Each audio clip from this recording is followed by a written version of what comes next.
धौलपुर नाम के गांव में मनोज नाम का एक आदमी रहता था। मनोज के पास एक गाय राधा और उसकी बछिया शीनू थी। उस गाय राधा का दूध निकालकर वो गांव में बेचता था और उसी से अपनी रोजी रोटी चलाता था। मनोज के आंगन में ही शिवजी का एक शिवलिंग था, जहां आसपास के लोग भी आकर जल चढ़ाते थे। राधा अक्सर उन सबको ऐसा करते देखती और अब वो भी शिवजी की पूजा करने लगी। वो भी रोज सुबह शिवजी पर जल चढ़ाती और आंगन में लगे फूल को तोड़कर उन पर अर्पित करती। साथ ही शिव हरि का नाम जपती रहती। वो भगवान शिव की परम भक्त बन गई थी। राधा के दूध देने के कारण ही मनोज की रोजी रोटी भी चलती थी, इसीलिए वो उसका और शीनू का बड़ा ध्यान रखता था। अरे इस गांव में तो घास बहुत कम है, जिसे बाकी लोगों की बकरी ही खा जाती है, जिससे राधा और शीनू को ठीक से चारा नहीं मिल पाता। इसलिए मुझे इनको लेकर जंगल की ओर जाना होगा। वहां इन्हें चारा मिल जाएगा, जिससे इनका पेट भर जाएगा। यही सोचकर मनोज अपनी गाय और बछड़े को लेकर जंगल की ओर जाता है, लेकिन जंगल पहुंचकर देखता है तो वहां भी थोड़ी सी ही घास थी।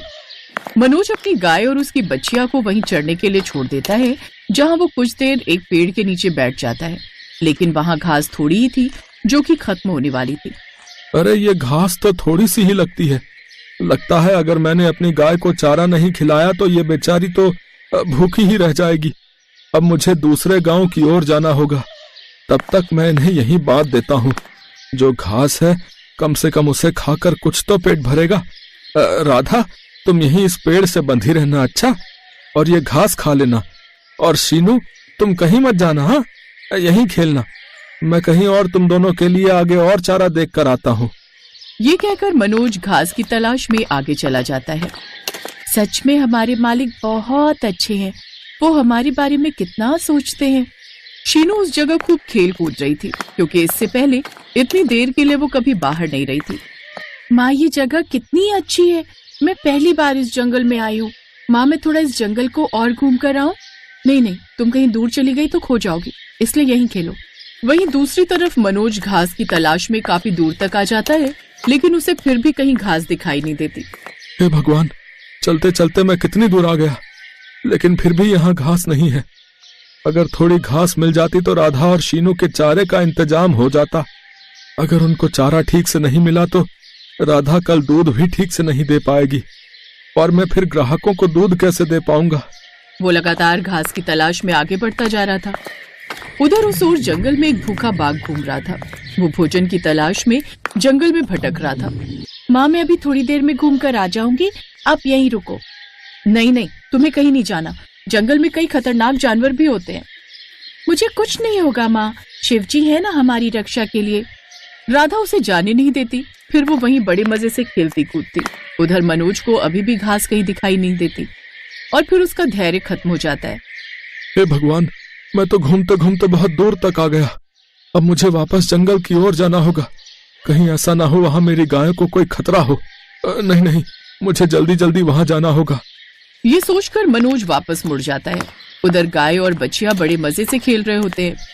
खेलने के बाद शीनू को भूख लग जाती है। वो गाय का दूध पीता है। फिर दूध पीने के बाद, माँ, मैं थोड़ा और खेल लूं? नहीं, और नहीं, अब घर जाने का समय हो रहा है और मालिक भी आते ही होंगे। बस थोड़ी देर ना माँ, और ज्यादा दूर नहीं जाऊंगी, बस यहीं खेल लूंगी। अच्छा ठीक है, यहीं खेलना मेरे पास। अब शीनू वहीं खेलने लगती है। वहीं पेड़ के पीछे छुपे बाघ की उस पर नजर थी। वो छुप छुप कर उसे देख रहा था। तभी राधा की नजर उस बाघ पर जाती है। उस बाघ को देख वो जोर जोर से रंभाने लगती है और अपने बछड़े को इशारा करते हुए भागने के लिए कहती है। बाघ शीनू की ओर दौड़ने लगता है। शीनू घबरा जाती है। राधा बंधी हुई थी, इसलिए चाहकर भी उसे नहीं बचा पाती। कोई मेरी बच्ची को बचाओ, कोई बचाओ मेरी बच्ची को। तभी मनोज जंगल के पास पहुंचता है तो उसे गाय के रंभाने की आवाज सुनाई देती है। अरे ये तो राधा की आवाज है, लेकिन वो इतनी जोर से रंभा क्यों रही है? मुझे लगता है कि कोई खतरा है। मनोज जल्दी से जंगल की ओर भागता है। राधा रोते हुए भगवान शिव से गुहार लगाती है। हे भोलेनाथ, मेरे बच्चे को बचाओ। अब आप ही उसकी रक्षा कर सकते हैं। उसकी जान खतरे में है, उसकी रक्षा करो महादेव। राधा भगवान शिव की भक्ति करती थी। कैलाश में बैठे महादेव उसकी पुकार सुनते हैं। हमारी भक्त राधा और उसके बच्चे की जान खतरे में है। वो हमें पुकार रही है। हमें शीघ्र ही उनकी रक्षा के लिए जाना होगा। अब शिव जी भी उस जंगल में पहुंच जाते हैं और उस बाघ और बछड़े के बीच में आकर खड़े हो जाते हैं। शिव जी को देख बाघ सर झुका लेता है। प्रभु, इसी वक्त यहाँ से चले जाओ। तुम जानते हो ये गाय हमारी कितनी बड़ी भक्त है। ये शिवजी की गाय है और इसे और इसके बच्चे को हमारे रहते कोई हाथ नहीं लगा सकता। माफ करना प्रभु, मुझसे गलती हो गई। बाघ वहाँ से चुपचाप चला गया। गाय बहुत खुश होती है और अपने बच्चे को प्यार करने लगती है। फिर महादेव का धन्यवाद करती है। महादेव, आपने मेरी पुकार सुन ली, मेरे बच्चे की रक्षा की। आपका बहुत बहुत धन्यवाद महादेव। आपके दर्शन पाकर तो मैं धन्य हो गई। मैं भी तुम्हारी भक्ति से बहुत प्रसन्न हूँ। तुम नित्य प्रतिदिन मेरी पूजा करती हो, तो मुझे तो तुम्हारी मदद के लिए आना ही था। और अब से तुम्हें या तुम्हारे मालिक को चारे के लिए परेशान होने की आवश्यकता नहीं है, क्योंकि अब तुम्हारे गांव में ही ढेर सारी घास होगी।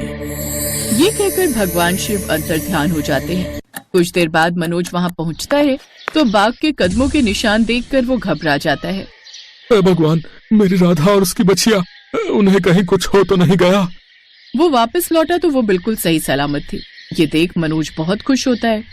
हाँ, भगवान का लाख लाख शुक्र है कि तुम बिल्कुल सही हो। मैंने अभी यहाँ बाघ के कदमों के निशान देखे थे। हाँ, लेकिन जिसकी रक्षा स्वयं महादेव करे, उन्हें कोई कुछ नहीं कर सकता। फिर राधा मनोज को सारी बात बताती है। भगवान शिव का कोटि कोटि धन्यवाद, जो उन्होंने तुम दोनों की जान बचा ली। जब वो गांव वापस लौटे तो पूरे गांव में हरी घास थी। साथ ही उनके तबेले में भी खूब सारी घास रखी हुई थी, जिससे अब उन्हें चारे के लिए परेशान नहीं होना पड़ता। उस दिन के बाद राधा की आस्था भगवान शिव पर और भी बढ़ गई और अब वो हमेशा उनकी भक्ति करती।